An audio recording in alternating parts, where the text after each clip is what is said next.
고린도전서 3장 6절, 7절, 8절, 9절까지 보겠습니다. 3장 6절.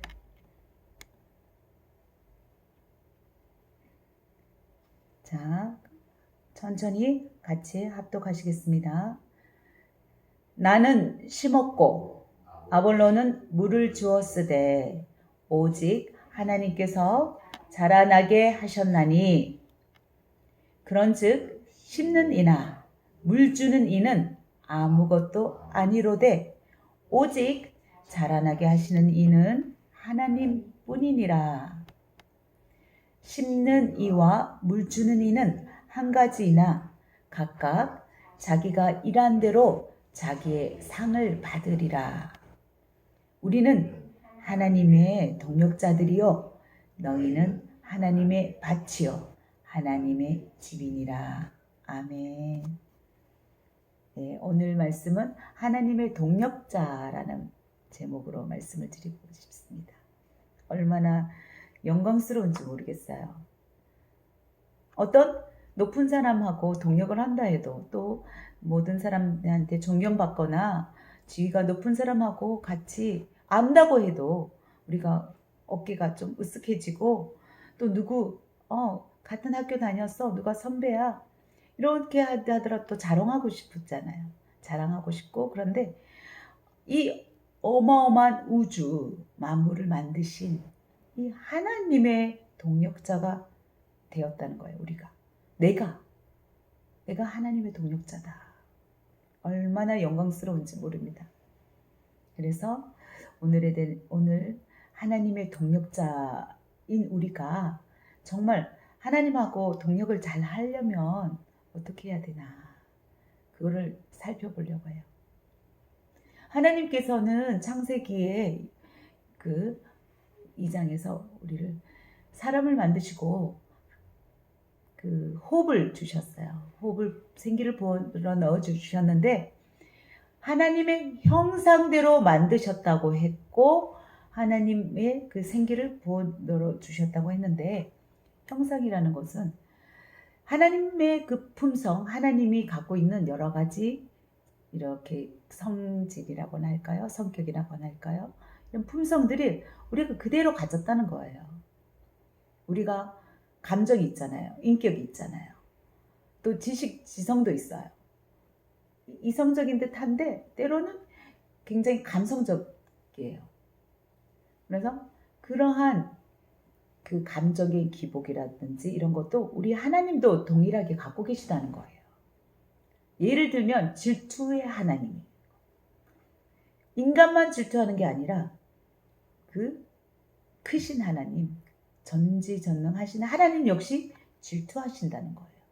그러한 우리가 갖고 있는 이러한 성격이라든지 성질이라든지 우리의 됨됨이처럼 우리가 보이지 않는, 느껴지지 않는 하나님을 이렇게 이해할 때 우리가 어떻게 생각하고 느끼고 행동하는지를 이렇게 돌이켜보면 우리 하나님도 때로는 이렇게 마음이 아프시겠구나. 우리 하나님도 때로는 이렇게 화가 나시겠구나. 때로는 하나님은 지금 질투하시겠구나. 분노하시겠구나. 이런 거를 이해할 수가 있어요. 무슨 말씀이냐면, 생기를 불어 넣어 주셨다는 것은 성령 하나님을 우리한테 넣어 주셨다는 건데, 우리 안에 성령님이 계셔요. 이 성령님하고 우리가 항상 동행을 하려면 이 성령 하나님이 어떤 분인지를 알고 있어야 돼요. 왜냐? 신약 성경에 보면 성령 하나님을 소멸치 말라, 거스르지 말라, 이런 말을 많이 하잖아요. 다시 말해서 어떻게 하는 게 거스르는 거고, 어떻게 하면 성령이 떠나가시는, 소멸되는 건가 알아야 돼요. 알아야 우리가 풍성하게 성령 충만함도 받을 수가 있어. 받고 싶어요. 하나님 성령 충만함 주세요. 기도만 해서 되는 것이 아니라 우리가 이해를 잘하고 정말 더불어서 동행하려면, 풍성하게 충만하게 누리려면, 임재를 느끼려면 그분에 대해서 잘 알아야 돼요. 그렇잖아요? 우리가 가정을 이루더라도 남편하고 아내가 같이 화목하게 살려고 해도 서로 이해를 해야 돼. 처음에 서로 가정과 가문이 다른 두 사람이 만났기 때문에 좋아서 연애할 때는 아주 결혼한 평생 뭐 같이 아웅다웅 살 것 같은데 살다 보면 너무 틀린 점들이 나타나기 시작하는 거예요. 그래서 이해하려면 때로는 싸우기도 하고 또 화내기도 하고 또 같이 이렇게 웃기도 하고 시간을 보내면서 이해를 해가요. 아, 이 사람은 이럴 때 기분이 나쁘구나. 이 사람은 이런 것을 좋아하는구나. 이거를 싫어하는구나 알아야 돼요. 그래야 기분을 맞춰줄 수 있어. 그래서 두 사람이 정말 인꼬 부부처럼 정말 덜 싸우고 서로 행복한 가운데 서로 도와주면서 이렇게 결혼 생활을 화목한 사랑이 넘치는 그런 결혼 생활을 할 수 있겠죠. 마찬가지예요. 이 성령 하나님이 내 안에 들어오셨어. 나와 사셔. 나와 살려면 서로 성령 하나님만 나한테 맞춰주십시오. 내가 요구하는 생각, 내 기도 제목 다 들어주세요. 성령 하나님이 대신 기도해 주신다면서요. 성령 하나님한테 일방적으로 요구하고 그분이 나한테만 맞춰주기를 바라면 안 돼요. 알아야 돼요. 내가 그분 기분을 맞춰줘야 돼. 그래서 성령 하나님이 어떤 분인가를 알아야 돼요. 왜 그것을 아는 것이 중요하냐면 우리는 영적인 존재예요. 영적인 존재로 하나님이 창조하셨기 때문에 동물이나 식물하고는 달리 하나님과 동일하게 영성을 갖고 있어요. 영성을 갖고 있는 이 존재이기 때문에 성령이 우리 안에 들어와서 지배하지 않는 순간 누가 지배하게 되냐면 사탄 마귀가 지배하게 돼요. 그래서 성령 충만한 게 왜 중요하냐면 성령 충만한 삶을 성도의 삶을 살지 않게 되면 마귀의 밥이 돼서 멸망되고 사망에 간다는 거죠. 한번 보겠습니다. 계시록 21장 볼게요. 요한계시록 21장 8절을 보겠습니다. 요한계시록 21장 8절에 뭐라고 되어 있냐면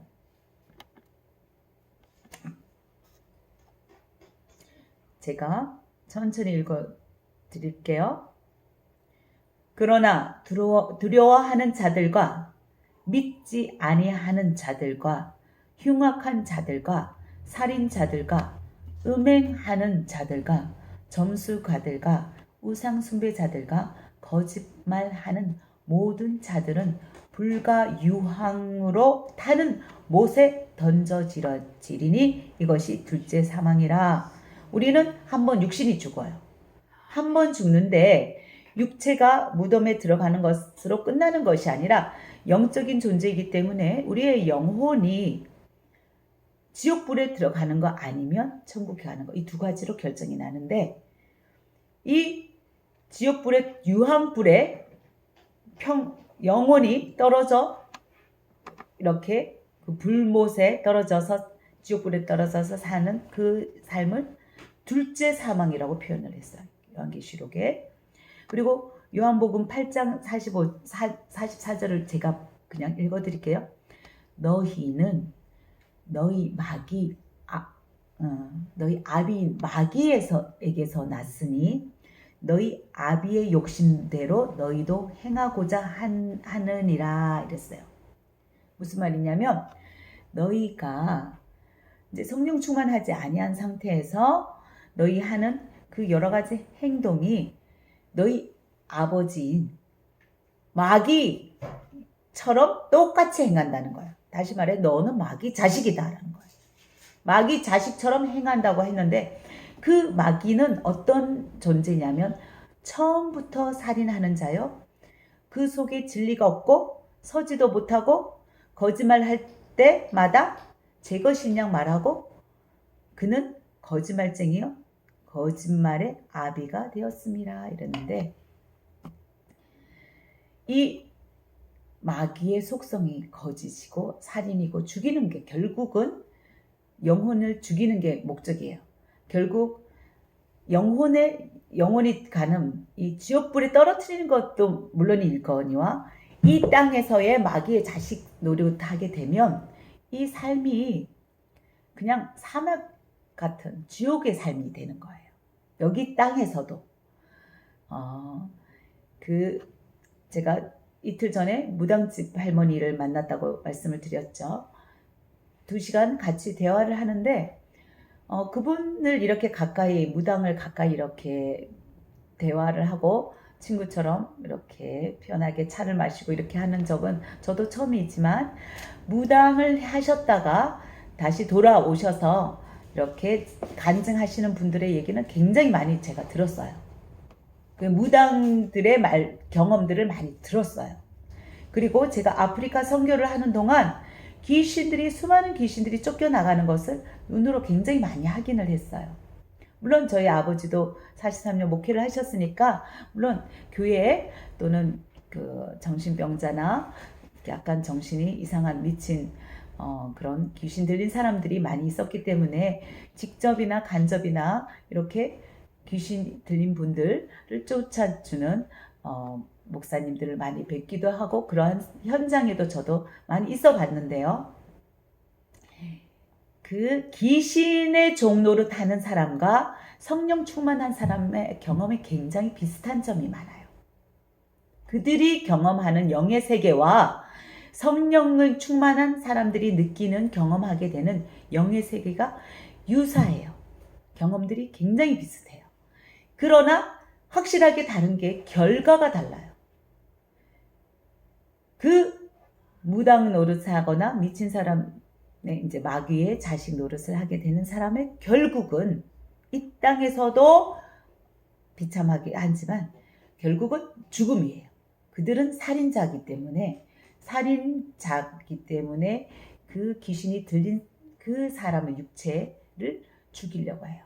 그래서 귀신 들린 사람들이 많이 뭐라고 하냐면, 나는 이 사람 속에 들어가서 이 사람을 물속에도 이렇게 빠지게 했고, 교통사고 나도록 차에도 뛰어들게 했고, 또는 자살하게끔 빌딩에서 떨어지게끔 했고, 비참하게 뭐하게 해줬다는 이 모든 것이 결국은 그 사람을 죽이는 거예요. 육체도 죽이고 결국 그 사람을 지옥불에 떨어뜨리는 게 목적이기 때문에 마귀의 아비는 그 살인자예요. 그 거짓 말증이 거짓이에요.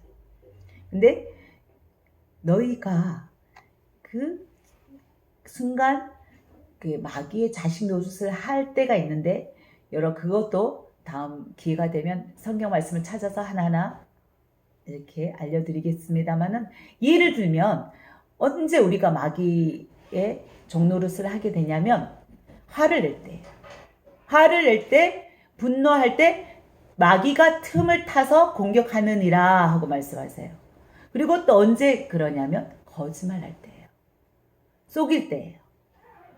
남을 속이기 위해서 장사를 하시는 분들이 저울을 속인다던가 쌀을 맡겼는데 그 일부를 덜어내고 한다던가, 쑥떡을 해달라고 했는데 쑥을 넣는 것이 아니라 시금치를 넣고 가루를 넣는, 이런 등등의 속이는 이것이 결국 그 순간에는 마귀의 자식 노릇을 하게 되는 거예요. 그렇기 때문에 우리가 마귀의 노릇을 하지 아니하고 성령 충만해야 우리가 정말 하나님이 주시는 여러 가지 복이 많아요. 그 복을 누릴 수가 있고 또 영생의 복을 누릴 수 있는 거예요. 그러면 이 하나님이 성령 충만하기 위해서 이 성령이 어떤 분이냐? 성령님은 비둘기처럼 내려와서 예수님의 머무르는 것을 표현을 하는데, 예수님이 침례 받고 올라왔잖아요. 하늘이 열렸어요. 그때 비둘기가 이렇게 머물러요. 예수님께. 머무른다는 그 헬라어 뜻이 거한다는 거예요. 같이 임재한다는 거예요. 그 비둘기가 이런 특성이 있어요. 비둘기 종류가 몇백 가지랍니다. 그런데 2가지로 크게 나눌 수 있는데, 피존이라는 영어 단어와 도브라는 영어인데 우리가 흔히 공원에서 보는 거는 피존이에요. 이게 우리 99999 하면 뭐 던지면 비둘기가 막 와서 서로 뭐 먼저 먹으려고 막 또 시끄럽게 막 얘기하면서 다투면서 먹이를 먹잖아요. 그렇게 또 사회성도 있으면서 서로 다투기도 하면서 욕심을 부리면서 막 이렇게 시끄럽고 또 그런 거는 피존인데 성령님을 표현할 때 그 비둘기를 표현한 게 아니에요. 성령님을 표현한 그 더브라는 비둘기의 특성은 어떠냐면 사람이 있는 곳에 안 와요. 조용한 산속에 조용히 살아요. 깨끗해요. 그래서 사람 인기척이 들리면 푸르륵 날아가요. 있었다가도 누군가 오는 것 같으면 사라져요. 그래서 사람이 발견하기가 참 쉽지 않아요. 다시 말해서 굉장히 예민해요. 감성적이고 예민하고 그래요. 이게 우리 성령 하나님이 그러한 특성을 가졌다는 걸 우리가 알아야 돼요. 성령님이 우리 안에 들어오셨는데 그러면 성령님은 충만해야 되는데 우리가 충만할 때는 뭐 말씀 듣고 기도하고 또 이렇게 찬양할 때 당연히 충만해지겠죠. 그때 성령님의 임재 지금 막 하나님이 기뻐하시고 또 같이 운행하시고 이렇게 우리 안에 성령 충만한 뜨거움이 있다는 것을 우리가 알아요. 제가 뭐 찬양한다고 뭘 눈물이 나겠어요? 저도 굉장히 그 차가운 사람이고 가슴이 메마른 사람인데 그렇다고 이 찬양을 한다고 왜 눈물이 나겠어요? 그거는 성령 하나님이 그렇게 느끼는 거예요. 내 안에 감정이 나와 일체가 되어서 느끼는 거예요. 그런데 이 성령 하나님이 그 뜻이 이렇게 우리와 동행한다 이거는 코이노니아라는 건 교제한다는데 4가지 의미가 있어요. 그게 교제하는 펠로우십 같은 이렇게 우리가 이렇게 동료처럼 이러한 그러한 교제라는 그 성령님의 그 뜻이 있고요. 코이노니아에 또 하나는 뭐냐면 동력이래요. 오늘 말씀처럼 너희가 나의 하나님의 동력자다 하는데 파트너십, 동력자의 역할이 있어요. 동력자의 의미를 하시는 거예요. 또 하나는 일체, 우리와 하나 되는 거예요. 성령님이.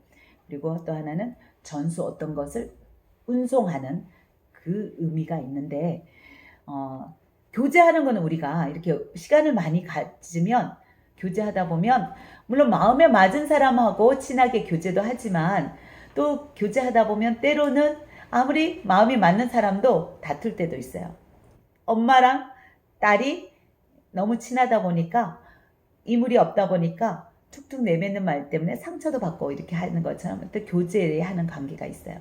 그리고 또 시어머니와 딸 며느리 사이에서도 너무 다르고 이렇지만 또 친해지고 싶지 않은 관계이지만 저처럼 또 이렇게 오래 같이 살다 보면 이렇게 정이 들 때가 있어요. 뭐가 있으면 저도 친정어머니보다는 우리 시어머니 시아버지 드려야겠다는 생각이 먼저 들어요. 우리 시어머니가 아까 그 쑥떡을 주셨어요. 제가 쑥떡을 유달리 좋아하니까 남편이 그 어버이날이라고 저는 못 가고 남편이 내려갔는데 그 편에 쑥떡을 또 직접 따서 맡겨서 해서 보내신 거예요.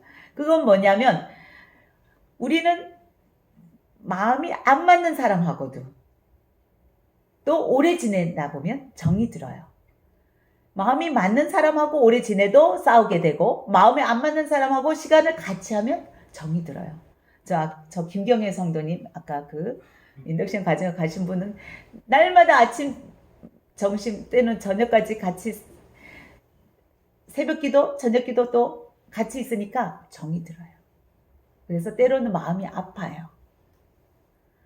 저렇게 저분이 저렇게 행동하면 성령 하나님이 하나님이 지금 슬퍼하시는데 그러니까 제가 마음이 아픈 거예요.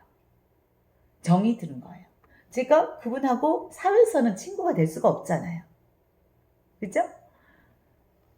네, 저도 중고 대학생 애들을 가르쳤던 그랬었기 때문에 저분하고 같이 새끼를 먹는다는 거는 사회에서는 상상이 안 되는데요. 그럼에도 불구하고 지금 몇 개월이 안 됐잖아요. 긴 기간이 안 됐고 한 4, 50일 됐을까요? 그렇게밖에 안 됐어도 제 기도의 대부분의 시간은 저분을 위해서 기도하게 돼요. 아들, 딸을 위해서 기도하는 게 아니라 시아버지, 시어머니를 위해서 기도하는 게 아니라 저분을 위해서 기도하게 돼요. 그게 교제예요. 성령 하나님이 바로 그거예요. 펠로우십이에요. 교제라는 거예요. 그러니까 성령 하나님이 저가 못마땅하더라도 예수님을 통해서 예수님을 믿었기 때문에 예수님을 통해서 성령님이 내 안에 들어와 계셔요. 하나님이 부어주셨어요. 성령 하나님이 보시기에는 나는 되게 얘가 말도 고집쟁이고 정말 마음에 안 맞아. 싸가지도 없고 차갑고 너무 그래. 순종도 안 해. 말도 안 들어. 그렇더라도 저와 늘 함께 하기 때문에 그분이 정이 드는 거예요. 그래서 미운 정 고운 정 든다고 그러잖아요. 그런 정이 드는 거예요. 성령 하나님이 그래요. 그리고 고린도전서 2장 10절에 보면 성령님은 사람 속에 있는 사람 영도 다 아신대요. 성령님은 모든 것을 살피신대요. 하나님의 깊은 경륜도 당연히 하나님이시니까 삼위일체 되시는 하나님이시니까 깊은 경륜도 다 아시는데요. 사람의 영까지도 생각까지도 동기까지도 모든 것을 감찰하고 계신대요. 늘 살피신대요. 그러니까 교제를 24시간 1분 1초도 떠나지 않으시고 저와 함께 교제하시는 분 내 안에 들어와 계시는 거예요. 그러한 분을 우리는 굉장히 한하게 하고 질투하게 하고 슬퍼하게 해요. 그럴 때가 굉장히 많아요. 여기서 두 번째 동력자의 의미를 갖는다고 했는데 보혜사 성령 하나님이 동력자라는 말이에요. 우리가 예를 들어 사업을 한다고 생각해봐요. 사업을 할 때 마음에 맞는 사람하고 이제 고르잖아요. 뜻도 맞고 어떤 그 목적이 맞는 사람하고 해요. 신뢰할 만한 사람하고 동력을 한단 말이에요. 그 동력을 할 때 만약에 한 사람이 일방적으로 그냥 너 이거 해 하고 맡겨놓고는 한 달이고 두 달이고 1년이고 안 나타나면 그거 동력자예요? 그거는 아니죠. 사장하고 직원 관계가 되고 그죠? 부하 관계가 되죠. 동력이라는 것은 평등하기 때문에 늘 자꾸 물어봐. 너 생각은 어떠니? 나는 이런데 나는 이걸 하면 좋겠는데 너는 하고 싶니? 안 하고 싶니? 하고 자꾸 대화를 하고 싶어 하는 거예요. 그게 동력자예요. 그냥 우리는 하나님의 동력자입니다. 그게 성령 하나님의 동력자인데 우리가 어떤 일을 할 때 교회 나와서 그냥 우리가 교회 나오는 목적이 기복신앙처럼 하나님께 어떤 복을 빌어서 내 기도 제목을 해서 내가 잘 살고 한다. 그거는 아주 그 수준 낮은 신앙생활이에요. 그거는 이 많은 보화가 엄청난 보화를 10,000분의 1, 100,000분의 1, 1억분의 1도 못 쓰는 거예요. 못 누리는 거예요. 그거는 굉장히 안타까운 일이죠. 그 기복신앙적으로 내가 교회에 나와서 하나님께 기도함으로써 어떤 기도가 이루어졌다. 내 아들이 결혼 장가 갔다. 또 취직했다. 또는 물질적인 어려움이 있었는데 이게 풀렸다. 병이 아픈데 내가 나음을 입었다. 이런 거는 일시적이고 한번적인 거는 그거는 하나님의 어마어마한 보물을 누리질 못하는 정말 안타까운 신앙생활을 하게 되는 거예요. 그래서 하나님의 이 광대한 그 보화, 그거를 하늘 다 경험하려면 하나님의 동력을 할 수 있도록 그분이 일할 수 있도록 대화도 하면서 친해지면서 말을 들어드려야 돼. 나의 일방적인 아버지 나 뭐 이거 원해요. 이거 주세요. 빵 주세요. 뭐 주세요. 하고 일방적으로 하는 게 아니라 그분은 나를 통해서 무엇을 하고 싶으신가를 자꾸 그분의 의견도 귀 기울여다 들어야 돼요. 그러면 어떻게 듣냐? 때로는 이렇게 말씀을 보지 않고 찬양하지 않고 기도하지 않더라도 있잖아요. 이렇게 정성숙 어르신이 어떤데 예비 시간 일찍 오잖아요. 지금 일찍 왔어요. 전번에도 12시에 오마 이렇게 하셨는데 밥 먹으러 올게요 이랬는데 9시 10시도 되기 전에 오셨어요. 오늘도 9시에 오셨잖아요. 이거는 뭐냐면 내가 어떤 목적이 있어서 간다고 생각을 했을 수도 있고 오늘은 내가 그냥 뭐 시간이 하니까 그래 가보자 이렇게 할 수도 있는데 목적이 있든 목적이 없든 간에 발걸음을 인도하신 분이 누구냐면 하나님이에요. 성령 하나님이 가게끔 한 거예요. 제가 굉장히 오늘 발을 동동거렸거든요. 발을 동동거릴 때 어느 분한테 부탁할 수가 없잖아요. 아직까지는.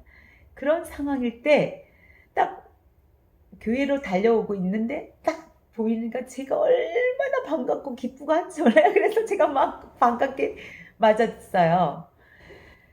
우리 신장순 어르신이 오실 때마다 하나님이 일을 하시도록 보내시는 거예요. 저를 게으르지 못하도록 전도에 쉬고 싶을 때 쉬지 않도록 하나님이 일을 하시기 위해서 동력자로 이분을 보내시는 거예요. 그래서 너무 감사해요. 어제 찬양을 했어요. 사실은 이렇게 찬양을 하면 막 좀 우리 생각에 음악을 전공했거나 또는 이렇게 우리 전도사님 중에 저는 음치예요. 잘 못하니까 좀 노래를 잘할 수 있는 분을 모시고 싶어서 부탁을 드렸단 말이에요. 여러 차례 저뿐만 아니라 다른 분을 통해서 여러 번 부탁을 드렸는데 그분은 그 장소에 못 오셨어요. 그러면 못 오시고 썰렁한 좀 초라한 찬양 전도가 되겠구나 하고 저는 생각을 했죠. 인간적으로. 그러나 그 자리는 하나님이 가장 기뻐하는 천국이었어요. 저만 그래 느꼈나? 그게 아니더라고요. 제가 갔는데 이렇게 김진도 전도사님이 찬양하시던 분이 저한테 길게 막 카톡을 많이 문자를 보내신 게 야, 이게 하늘나라구나. 천국이구나. 너무 귀하다. 너무 기쁘셨대요. 행복하셨대요. 저만 느꼈는가 했더니 그게 아니라 우리 같이 이렇게 성도님들이 지금 3월 1일부터 2달밖에 안 됐는데 이 2달밖에 안 된 기간 동안에 하나님이 보내주신 한 분 한 분이 얼마나 귀하고 그분들이 나와서 같이 찬양하는 모습이 우리만 그렇게 느꼈는 줄 알았는데 제가 주변 분들이 이렇게 저희들 자꾸 유심히 쳐다보고 또 맞은편 가게에서 닭을 쪼으시면서 저희를 계속 눈은 저희를 보고 있는 거예요. 관찰하는 거예요. 그 전동차에 휠체어 타신 김현호 성도님이 늘 자기는 노숙자 중에 상노숙자라고 하고 막걸리에 모든 삶을 포기하고 죽고 싶다고 하시던 분이 어제 저와 함께 찬송가 무거운 찬송가를 들고 큰 소리 높여서 찬양하는 모습을 이 건너 맞은편에 있는 일하시는 분들이 다 손은 딱딱딱딱하게 칼질을 하고 계시는데 눈은 다 우리를 보고 있는 거죠. 굉장히 많은 분들이 야 저게 뭔 일이 일어나고 있구나. 저게 뭐지? 하고 눈으로 보고 놀라워하신다는 거죠. 그게 바로 하나님의 역사라는 거예요. 제가 일일이 한 분 한 분 연락을 해서 부탁했냐? 그거 아닌데도 하나님이 성령 하나님이 그렇게 보내시는 거예요. 일하시는 거예요. 다시 말해서 신장순 어르신이 하나님의 동력을 하고 계신 거 일을 하셨고 우리 정성숙 성도님께서 귀한 하나님 일을 하셨고, 김경애 성도님도 다리가 아프잖아요. 어떻게 보면 정심 때 저는 굉장히 속이 좁다 보니까, 그 김경애 어르신이 그걸 좀 불판 좀 갖다 놓으면, 저거 내가 어렵게 뜯은 취나물도 안 썩고, 잘 삶기고 좀 사용할 수 있으면 좋으련만, 집에 가 있어도 결국은 쓴다고 했지만 결국 안 쓰는 거 알거든요. 저거 썩을 거, 저렇게 썩을 거를 창고에 들여놓느니 하나님께 드리면 얼마나 복 받는데, 그 비결을 모르시고 저렇게 하나. 그러면서 내가 속으로도 그랬고 남편도 그렇고, 귀한 성도님 때문에 당신이 그 속 좁은 그 기분 나쁜 걸 표현하면 절대 안 된다고. 그래서 저도 한 몇십 번 되냈어요. 나는 그걸 잊어버려야지. 기분 내가 좀 속상하고 그 하더라도 말 안 해야 되는데, 그 음식을 드시면서 비지가 덜 된 상태에 그거를 말씀하시니까 저도 나오는 거예요. 워낙에 속이 좁아요. 계산을 많이 해요. 수학 선생 했잖아요. 그래서 굉장히 이기적이고, 저도 그랬거든요. 돈을 아껴. 왜냐면 고생하고 돈을 벌면 못 써요. 그분의 상태를 이해를 하면서도 서운한 거야.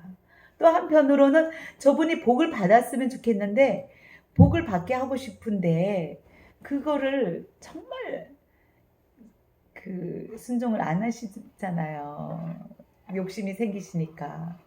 그러니까 그게 아직 제가 더 기다려 드려야 되는데, 기다려 드려야 되는지 못하고 조바심에서 막 욱하는 마음이 나오는 거죠. 그런데 우리가 이 성령 충만한 거를 연습을 해야 돼요. 훈련해야 돼요. 훈련하지 않으면 우리는 습관대로 마귀의 자식이 돼요. 뭔 말이냐면, 자전거를 타고 막 달리다가 이렇게 카브 토는데 속도를 줄일 때 원래 달리는 속도로 해서 밖으로 튕겨나가요. 우리가, 그분은 10년 동안 피해줄 주면서 가득가득 쌓아 놓으셨었기 때문에, 이게 우리가 볼 때는 저거 하루 종일 저렇게 고생해서 1,000원 안팎으로 벌 바에는 집에 있는 보물 같은 걸 쓰는 게 더 지혜롭고 현명한데, 이성적으로는 그렇지만 그분이 10년 동안 해온 습관이 있어서 그게 안 고쳐지는 거예요. 도와드리려고 해도 안 고쳐지는 거예요. 그분만 탓할 것이 아니라 우리도 신앙생활 마찬가지예요. 우리의 신앙생활을 연습을 하고 고칠 거는 빨리 고쳐야 돼요. 그래야 죽음의 직전에서 두려워하지 않게 돼요. 왜 제가 안타깝게 이 말씀을 드리냐면, 모태신앙이었고 부모님이, 아버지 어머니 다 목사님이셨던